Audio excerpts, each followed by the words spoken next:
Hello दोस्तों, मैं विजय ठाकरे आपका स्वागत करता हूं स्टेप अप एकेडमी। आज हम लोग बात करने वाले हैं क्लास 12 के मैक्रो इकोनॉमिक्स के चैप्टर नंबर 8 जिसका नाम है इनकम डिटर्मिनेशन एंड मल्टीप्लायर। ठीक है, अब सबसे पहले तो हम लोग ये समझे कि इनकम होता क्या है। तो हम लोग को ये पता चल चुका है कि इकोनॉमिक्स में हम लोग जब भी कोई काम करते हैं तो उसको कहा जाता है एक्टिविटी। और एक्टिविटी जो है मेनली दो टाइप की होती है। पहली जो होती है उसको इकोनॉमिक एक्टिविटी कहते हैं, जिसके बदले में हमें क्या मिलता है भाई, पैसा मिलता है। ठीक है, और दूसरी जो एक्टिविटी होती है जिसके बदले में हमें पैसा नहीं मिलता है उसको कहते हैं हम लोग नॉन इकोनॉमिक एक्टिविटी।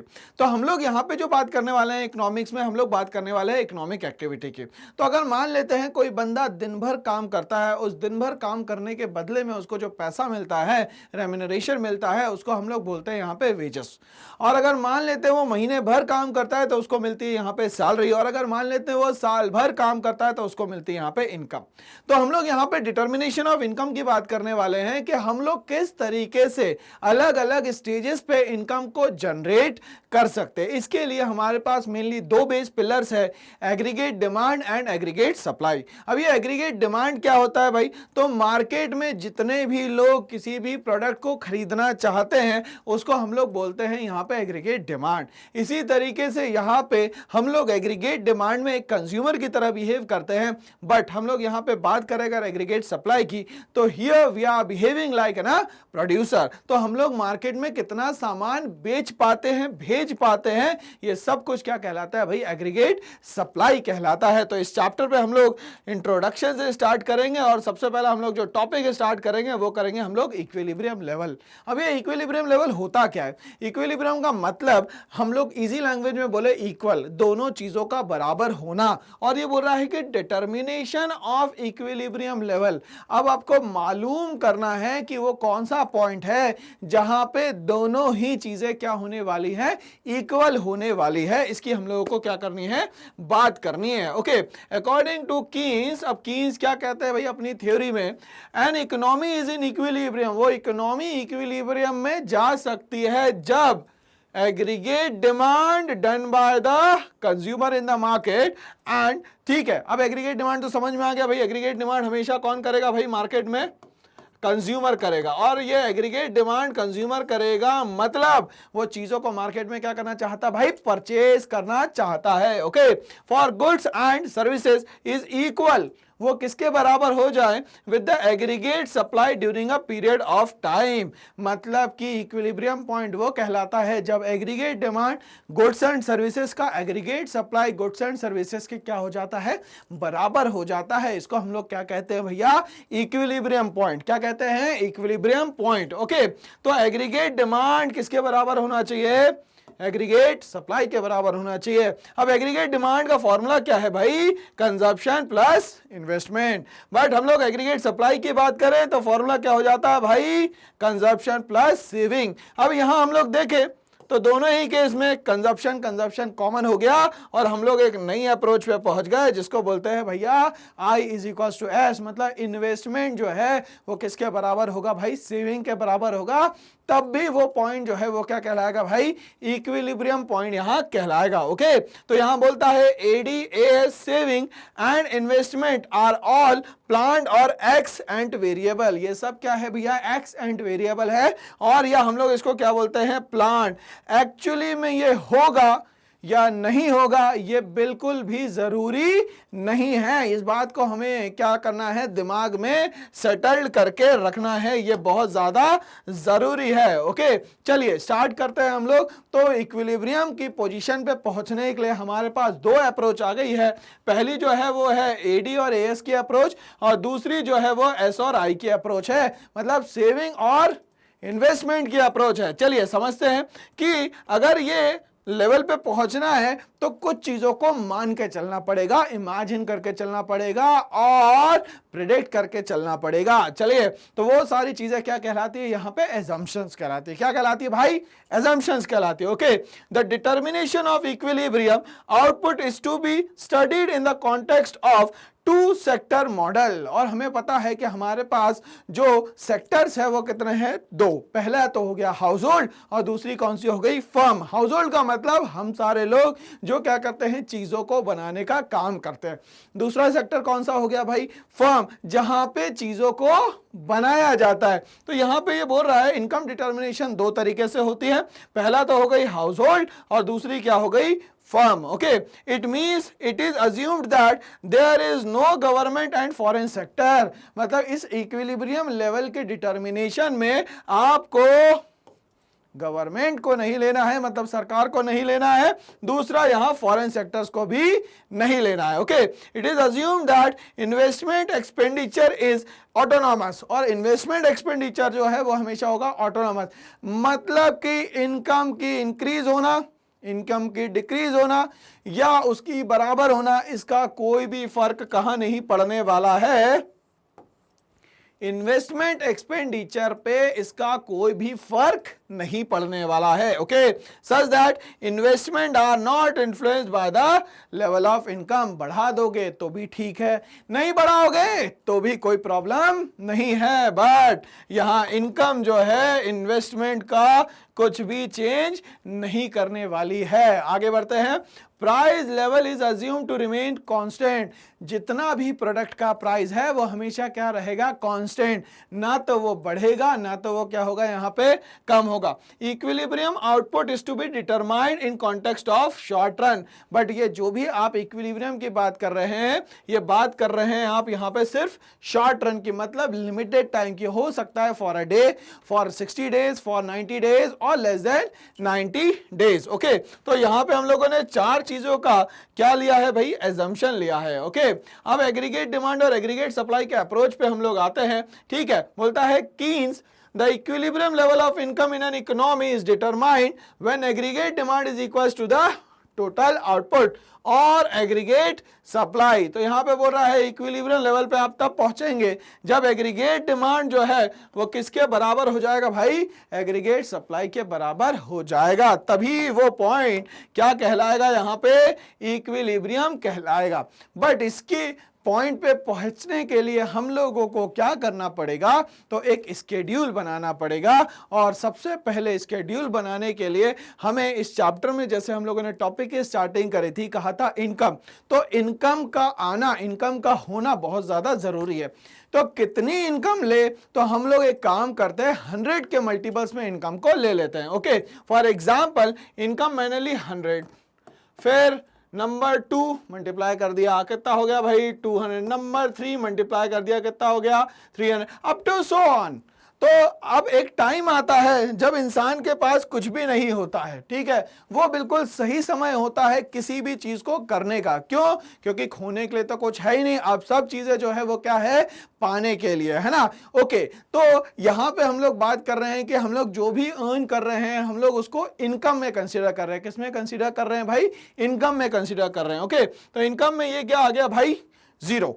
अभी हमारे पास एक भी रुपया नहीं है, पैसा बिल्कुल भी नहीं है, but basic necessities of life जो है वो अभी भी कंप्लीट होगी, क्योंकि हम लोग जो भी फूड इंटेक करेंगे, जो भी वाटर हम लोग इंटेक करेंगे, उसकी कोई ना कोई वैल्यू तो इसमें होगी ही होगी, ये कंपलसरी है।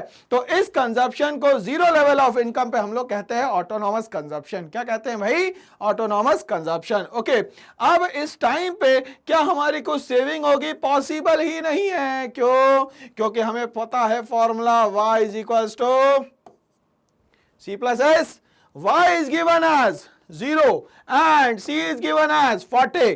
तो जो डिफरेंस बचा वो कितना बचा भाई, -40। ओके, अब इस केस में अगर हम लोग इन्वेस्टमेंट की बात करते हैं तो अब इन्वेस्टमेंट तो हो रहा है और वो लेवल ऑफ इनकम से कभी भी अफेक्ट नहीं होने वाला है। तो 0 लेवल ऑफ इनकम पे जितना हमारा कंजप्शन है उतनी ही वैल्यू होने वाली है इन्वेस्टमेंट की। ये बहुत ज्यादा जरूरी है एग्जाम तक के याद करना। ओके, अब हम लोगों को पता चल चुका है, तो एडी जो है वो हमेशा किसके बराबर होता है भाई, C प्लस, तो यहां ये C प्लस आई हो चुका है भाई, ठीक है। मतलब 0 लेवल ऑफ इनकम पे आपकी जो एग्रीगेट डिमांड है वो कितनी हो रही है, यहां पे 80, बट पैरेलली हम लोग देखें यहाँ पे तो जो एएस की वैल्यू है, एग्रीगेट सप्लाई की जो वैल्यू है वो कितनी है भाई, 0 है। इस कंडीशन में हम अगर दोनों को क्या करते हैं भाई, सामने रखते हैं एडी और एएस को, जब हम लोग उसको इक्वेट करते हैं तो पता चल रहा है कि जो एग्रीगेट डिमांड है वो ज्यादा है और एग्रीगेट सप्लाई जो है वो क्या है भाई, यहाँ पे कम है। क्या है भाई, कम है। मतलब ये वाला लेवल तो इक्विलिब्रियम का हो ही नहीं सकता, पॉसिबल ही नहीं है। ओके, अब जीरो से बंदा बन गया हीरो। अब हीरो बना तो उसने कमाना शुरू कर दिया पैसा, और कितना रुपए कमा के लाया भैया, 100 रुपए कमा के लाया। देखो बहुत रईसी चल रही है भाई यहाँ पे, तो 100 रुपए वो कमा के लाता है यहाँ पे, और यहाँ पे जब वो 100 रुपीज कमाता है तो उसका कंजप्शन जो है वो कितना हो जाता है, यहाँ पे 120 हो जाता है। कितना हो जाता है भाई, 120। अब ये 120 अगर इसका कंजप्शन होता है तो हमें फॉर्मूला याद हो चुका है, y is equal to C plus S, और अगर s निकालना है तो क्या करना पड़ेगा हम लोग को, y minus C is equal to S. क्या हो जाएगा, y minus C is equal to S. इसके कारण हमारी जो सेविंग है वो क्या हो जाएगी, यहां पे नेगेटिव हो जाएगी। क्या हो जाएगी भाई, सेविंग नेगेटिव हो जाएगी। ओके, अब इन्वेस्टमेंट जो है वो हर एक कंडीशन में कांस्टेंट रहेगा। हर एक कंडीशन में इन्वेस्टमेंट जो है वो क्या रहेगा भैया, कांस्टेंट रहेगा। ओके, अब एडी की वैल्यू देखेंगे कितनी हो जाती है, 160 160। एएस की वैल्यू देखें तो 100 हो जाती है। एएस कैसे आएगा भाई, सी प्लस एस से। जब सी और एस को हम लोग ज्वाइंट अप कर देंगे then we get the value of C plus S. But यहां पे भी इक्विलिब्रियम नहीं आ रहा है, क्यों, क्योंकि AD ज्यादा है और AS क्या है भाई, कम है। अब पैसा वो कंटिन्यूअसली कमाना शुरू कर चुका है, अब वो 100 से आ जाता है भैया 200 पे, और 200 जब वो इनकम कमाता है तब उसका कंजप्शन भी होता है 200, और बचने वाला जो पैसा है वो हो जाता है 0। जितना कमाया उतना उड़ा दिया, ठीक है, तो सेविंग तो नहीं कर पाएगा। बट इसके कारण इन्वेस्टमेंट जो है वो कांस्टेंट रहेगी। एडी की वैल्यू की बात करें हम लोग तो 240, और एएस की वैल्यू की बात करें तो वो हो गई कितनी, 200। मतलब इस केस में भी एडी ग्रेटर है और एएस जो है वो क्या है, लेसर है। मतलब AD is greater than AS. आगे बढ़ते हैं हम लोग। इनकम जो है वो 300 होती है, कंजप्शन 280, फिर से सेविंग जो है वो पॉजिटिव हो जाती है, जो कि है कितनी भैया, 20। आगे हम लोग बात करते हैं, इन्वेस्टमेंट जो है इनकम के हिसाब से नहीं चलेगी, इन्वेस्टमेंट हमेशा चलेगी कांस्टेंट। ओके, अब एडी पे हम लोग आते हैं तो ये हो गया सी प्लस आई, मतलब 320। यहाँ पे हम लोग एएस देखते हैं 300। अब AD is greater than AS, AD is greater than AS up to so on. Income पे आते हैं, ये हो गया 400। कंजप्शन आता है 360, सेविंग पे आते हैं, ये हो गया 40। अब देखिए सेविंग कंटिन्यूसली क्या हो रही है भाई, पॉजिटिव होते चले जा रही है। इन्वेस्टमेंट जो है वो है 40। AD is equal to C plus I, मतलब 400। AS is equal to 400। और रिमार्क में हम लोग अब देखें तो जो एडी है वो किसके बराबर हो चुका है भाई, एएस के बराबर हो चुका है। इसके बराबर हो चुका है, एएस के बराबर हो चुका है। इनकम बढ़ के हो जाती है यहाँ पे 500, कंजप्शन की वैल्यू 440, सेविंग की वैल्यू 60। मतलब जैसे जैसे उसकी इनकम बढ़ रही है बंदा सेविंग नेचर का होता जा रहा है, बट उसका इन्वेस्टमेंट जो है वो हर कंडीशन में कांस्टेंट रहने वाला है। ओके, इन्वेस्टमेंट 40, एडी की वैल्यू देखें 480 और एएस की वैल्यू देखें 500। अब ये हो गया है कि एडी कम और एएस ज्यादा। हमें क्या फाइंड आउट करना था, हमें एक पॉइंट फाइंड आउट करना था जहां पे एडी और एएस दोनों क्या होने वाले हैं बेटा, बराबर होने वाले हैं। क्या होने वाले हैं, बराबर होने वाले हैं। चलिए समझते हैं। तो जो एएस है हमारा वो हमेशा कितने डिग्री पे रहेगा भाई, 45 डिग्री पे। ओके, जब हम लोग एडी की बात करते हैं तो ये हमेशा ऊपर से स्टार्ट होगा। क्यों, क्योंकि जीरो लेवल ऑफ इनकम पे भी उस बंदे का कोई ना कोई कंजप्शन तो होगा ही होगा, और इसको हम लोग कैसे शो करने वाले हैं, delta C, which is known as autonomous consumption. क्या कहलाने वाला भैया, ऑटोनॉमस कंजप्शन यहाँ पे कहलाने वाला है। चलिए आगे बढ़ते हैं। बोलता है कि ये जो डायग्राम है वो क्या बताता है, इससे कंक्लूड हम लोग क्या करते हैं, the about diagram and schedule explains the equilibrium condition in an economy in which, क्या क्या है condition, the aggregate demand curve slopes upward from left to right. क्या बोल रहा है, जो एग्रीगेट डिमांड है उसका कर्व हमेशा स्लोप होगा, कैसे, upward from left to right, नीचे से ऊपर की तरफ हमेशा जाएगा। The aggregate supply curve also slope upward from left to right, but S निकलेगा 45 डिग्री से और ए डी जो है वो थोड़ा ऊपर से स्टार्ट होगा। क्यों? क्योंकि यहां पे जीरो लेवल ऑफ इनकम पे भी क्या होने वाला है, कोई ना कोई कंजप्शन होने वाला है भाई, ये बात याद रखनी है। Point E, the economy find its equilibrium, जो पॉइंट ई है वहां क्या मिलेगा भाई, यहां पे इक्विलिब्रियम मिलेगा, where the aggregate demand for goods and services is equal with the aggregate supply. तो एग्रीगेट डिमांड जो है वो किसके बराबर हो जाएगा, यहां पे एग्रीगेट सप्लाई के बराबर हो जाएगा। तो हम लोग अपने डिटर्मिनेशन में और आगे बढ़ते हैं। अब यहां बात करेंगे हम लोग इफेक्टिव डिमांड की, कि होता क्या है effective demand. It refers to that level of aggregate demand which becomes effective because it is equals to the aggregate supply of the economy. जो एग्रीगेट डिमांड है वो किसके बराबर है, एग्रीगेट सप्लाई के बराबर है, इसीलिए इसको क्या बोलते हैं हम लोग, इफेक्टिव डिमांड। अब हम कंडीशंस की बात करते हैं कि जब एग्रीगेट डिमांड जो है वो ज्यादा हुआ करता था और एग्रीगेट सप्लाई जो है वो कम हुआ करता था, तो होगा क्या, इंपैक्ट क्या पड़ने वाला है इसका मार्केट पे। Okay, aggregate demand is greater than aggregate supply when the economy is facing the condition of excess demand. Excess demand मतलब जरूरत से ज्यादा कंज्यूमर्स किसी प्रोडक्ट की डिमांड कर रहे हैं। Okay, and then it would resort to increase its employment. अब इसका इंपैक्ट जो है वो एम्प्लॉयमेंट पे पड़ेगा। क्यों? क्योंकि जब लोग ज्यादा चीजों को मांगेंगे तो लोग लगेंगे किसके लिए, बनाने के लिए, मतलब इसका इंपैक्ट एम्प्लॉयमेंट पे पड़ेगा। And level of output till the point where the economy finds it equilibrium. तो वो बोल रहा है कि इसका इंपैक्ट पड़ेगा आपके लेवल ऑफ आउटपुट पे, और हम लोग कोशिश करेंगे कि इस लेवल पे पहुंच जाए, एग्रीगेट डिमांड जो है किसके बराबर पहुंच जाए बेटा, एग्रीगेट सप्लाई के बराबर। बोलता है when aggregate demand is less then aggregate supply, aggregate demand अगर कम हो जाता है और एग्रीगेट सप्लाई बढ़ जाता है ड्यू टू एक्सेस सप्लाई। अब यहां पे सप्लाई क्या हो चुकी है भाई, एक्सेस हो सकती है, मतलब मार्केट में प्रोडक्ट जरूरत से ज्यादा अगर पहुंच जाएगा तो क्या होगा, the economy will now aims to reduce the quantity of output. क्या करेगी वो, क्वांटिटी ऑफ आउटपुट को कम करने की कोशिश यहां पे करेगी। And employment just to reach the level of equilibrium. किस लेवल पे पहुंचना है, तो इक्विलिब्रियम लेवल पे यहां पे पहुंचना है। तो पहली condition aggregate demand is greater than aggregate supply, और second condition aggregate supply is greater than aggregate demand. Okay, चलिए तो अब हम लोग आगे बढ़ते हैं, बात करेंगे हम लोग S&I की। S&I बोले तो सेविंग एंड इन्वेस्टमेंट अप्रोच की। ओके, चलिए समझते हैं। According to this approach the equilibrium level in the economy is determined at point where the planned investment, अब ये प्लान कर रहे हैं, एक्चुअल नहीं है भाई, ठीक है, is equal with the planned saving, और प्लान्ड इन्वेस्टमेंट किसके बराबर हो जाए, प्लान्ड सेविंग के बराबर हो जाए। बट इन सब के लिए भी हमें किसकी जरूरत पड़ेगी, तो इनकम की जरूरत पड़ेगी। और इनकम हमेशा कैसी चलनी चाहिए भाई, 100 के मल्टीपल्स में, मतलब 100, 200, 300, 400, 500, 600। ओके, ये हो गई आपकी इनकम की बात, जिसको मैंने शो करा है Y से। कैसे शो करा भैया, Y से। ओके, समझते हैं।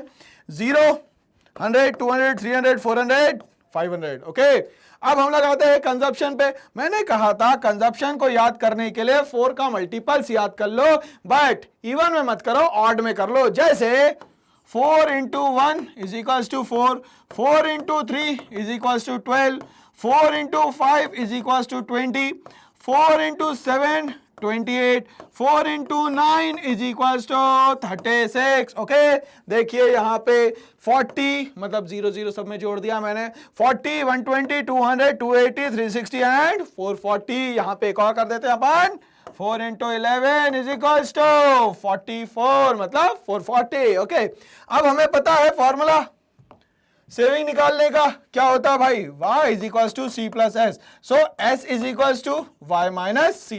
ठीक है, y माइनस सी कर दिया भाई, जैसे ही माइनस करा तो ये वैल्यू आ गई, मगर ये दोनों वैल्यू कैसी आ रही है, नेगेटिव आ रही है, ये इक्वल आ रही है, और ये तीनों पॉजिटिव आ रही है। और इस केस में इन्वेस्टमेंट जो है वो हमेशा क्या होगा, कांस्टेंट। इन्वेस्टमेंट क्या होगा, हमेशा कांस्टेंट। आगे बढ़ते हैं। तो जब हम लोगों ने कंपैरिजन करा सेविंग और इन्वेस्टमेंट का, तो इसमें देखा गया कि जो सेविंग है वो है कम पहले कंडीशन में। ओके, देखिए ये कम, ये भी कम, अब यहां पे देखा जाए तो ये भी कम, ये भी कम, बट ये वाले लेवल पे जब हम लोग आए, मतलब 400 लेवल पे जब आए, तो हमें यहाँ पे जो सेविंग है और इन्वेस्टमेंट जो है वो दोनों ही क्या मिले बेटा, बराबर मिले। हमें यही तो फाइंड आउट करना था with the help of schedule. मतलब इस इनकम पे हम लोग यहाँ पहुंचेंगे, तब जाके हमारा इक्विलिब्रियम लेवल जो है वो क्या हो जाएगा भाई, मिल जाएगा। चलिए इसको समझते हैं। The schedule and diagram represent about the equilibrium condition in an economy. जो स्केड्यूल और डायग्राम है वो क्या बताएगा भाई आपको, equilibrium level of economy. Okay, the economy finds its equilibrium at point E. Equilibrium कहां मिलेगा भैया, पॉइंट ई पे। Okay, where the planned saving, important है ये, प्लांट सेविंग और जो प्लांट इन्वेस्टमेंट है वो दोनों ही क्या हो जाएंगे भाई, इस केस में बराबर हो जाएंगे। क्या हो जाएंगे भाई, बराबर हो जाएंगे। अब बोलता है when saving is less than investment, जब सेविंग कम हो और इन्वेस्टमेंट ज्यादा हो, क्या होगा, it implies that the household are demanding much more than what is produce. जितना भी प्रोड्यूस हुआ है उससे ज्यादा क्या करेंगे वो लोग, मांगने की कोशिश करेंगे। And then as a result the economy would plan to increase its production till the point where S is equals to I। तो कोशिश करेंगे कि हम लोग S equals to I वाले लेवल पे पहुंच जाए। ओके, तो ये कंडीशन क्या थी, when saving is less than investment। आगे बढ़ते हैं, when saving is greater than investment, saving ज्यादा हो जाए, इन्वेस्टमेंट कम हो जाए। मतलब पैसा बचा के ज्यादा रख रहे हैं और मार्केट में पैसा कम लगा रहे हैं, तब क्या होगा, it means that the household are not consuming as much as the firm expected. जितना बनाया उतना वो लोग इस्तेमाल नहीं कर रहे, इसलिए तो बच जा रहा है।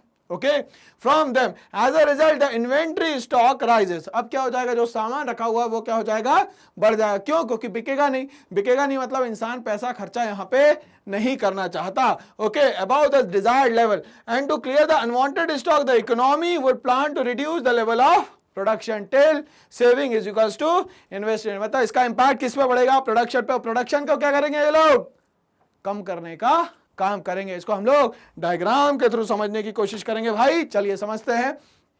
पहली कंडीशन में हम लोगों ने एडी और एएस को इक्विलिब्रियम पॉइंट पे ले आया। ठीक है, एडी जो है वो हमेशा थोड़ा ऊपर से स्टार्ट होगा just because of the autonomous consumption, और जो एएस है वो हमेशा 45 डिग्री से स्टार्ट होगा। क्यों, क्योंकि ये हमेशा किसके बराबर होता है भाई, एएस इनकम के बराबर होता है। किसके बराबर होता है, इनकम के बराबर होता है। अगर हम लोग इन्वेस्टमेंट और सेविंग की बात करें तो ये कह रहा है कि सर इन्वेस्टमेंट जो है वो हमेशा क्या होगा, पैरेलल चलेगा, किसके, एक्स एक्सिस के पैरेलल चलेगा। ठीक है ना। ओके, बट अगर सेविंग की बात करें तो ये जहां से स्टार्ट होगी उस समय पे आपका खर्चा ज्यादा होगा, तो ये क्या हो जाएगा भैया, डिससेविंग हो जाएगा। क्या हो जाएगा भाई, डिससेविंग हो जाएगा। फिर ये जीरो लेवल पे आएगा।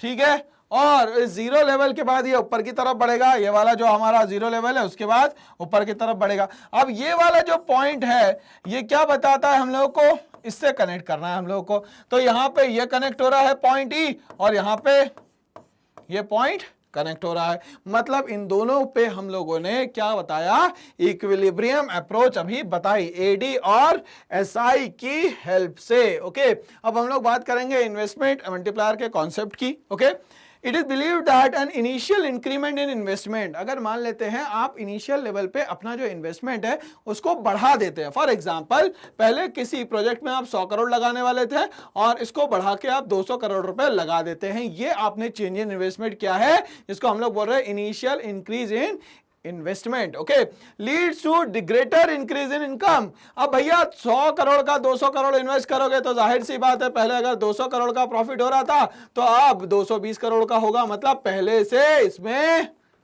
प्रॉफिट जो है वो क्या होगा, ज्यादा होगा। Multiplier expresses the relationship, multiplier क्या बताता है, एक रिलेशन बताता है बिटवीन एन इनिशियल इंक्रीमेंट जो हम लोगों ने 100 से 200 करोड़ किया था and the resulting increase in aggregate income. उसके कारण, पैसा लगाने के कारण आपके पास जो ज्यादा पैसा आ रहा है, हम लोग अब उसकी बात कर रहे हैं। Okay, it tell us that how many times the income of the consumer increases as a result of increase in the investment. ठीक है, कितना पैसा बढ़ने वाला है इन्वेस्टमेंट बढ़ाने के कारण, उसको हम लोग बोलेंगे इंक्रीज इन इनकम। क्या बोलेंगे भाई? Increase in income. ओके, अब मल्टीप्लायर को हम लोग डिनोट करने वाले हैं के से। ओके, के is the ratio of increase in national income. क्या है भाई?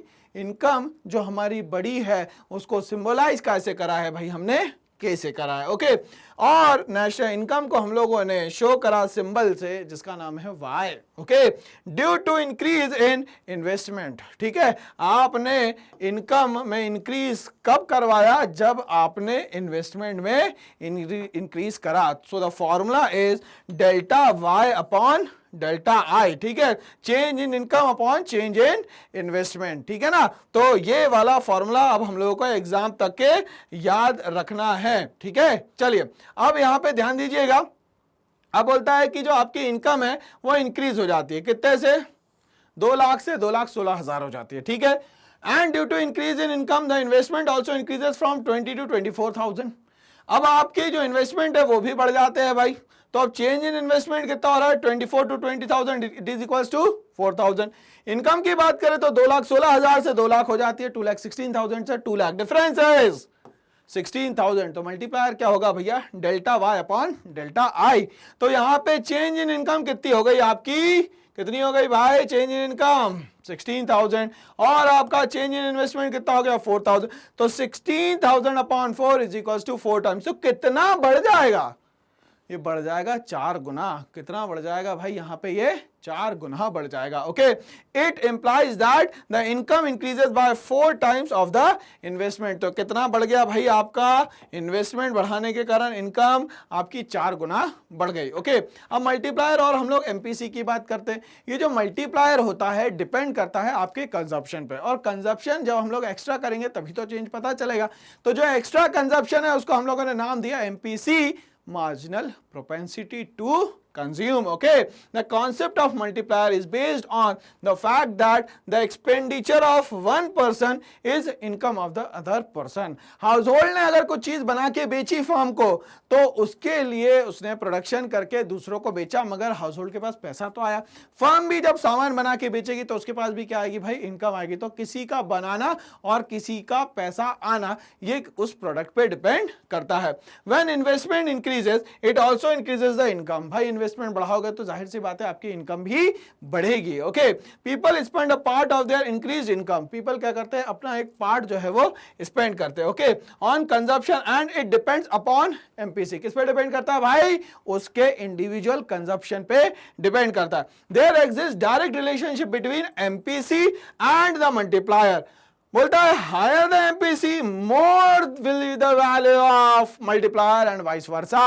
मतलब कि जैसे ही आपने एमपीसी बढ़ाया वैसे ही आपका मल्टीप्लायर भी क्या होने लग जाएगा? बढ़ जाएगा। ओके, वी नो दैट, हमें पता है y is equals to C plus I होता है। बिल्कुल, अब हमने क्या करा? इसको हम लोगों ने एक बार प्रूव करने की कोशिश करी। ओके, तो यहाँ पे delta y is equals to delta C upon delta I, मतलब सब में एक बार क्या कर दिया हम लोगों ने? चेंज कर दिया। क्यों? क्योंकि इनिशियल लेवल से हम लोगों ने क्या करा है? इन्वेस्टमेंट में चेंजेस करे हैं। ओके, तो डेल्टा y को हम लोगों ने क्या कर दिया? सबसे डिवाइड कर दिया। तो हमारे पास जो वैल्यू बच रही है वो क्या बच रही है? Delta y upon delta Y is equals to 1, ये हट गया।